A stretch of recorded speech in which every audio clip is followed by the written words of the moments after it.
two-stage 16-SEER split heat pump train. This one has a dual-stage compressor where it will come on when the demand is low in the first stage, less cooling, and when it has a higher demand, it will ramp up to its full capacity on the second stage. It'll do the same thing on the indoor fan.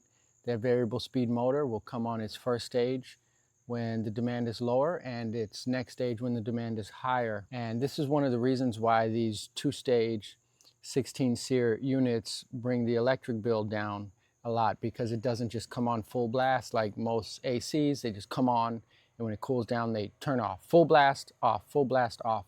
These don't do that. They'll come on when you don't need all the power. They'll give you a little bit less capacity, cooling capacity. And then when it's 100 degrees outside or 5 degrees outside, whatever extremes, then it will kind of alternate and manage that. So AC Man Heating and Air, thanks for watching.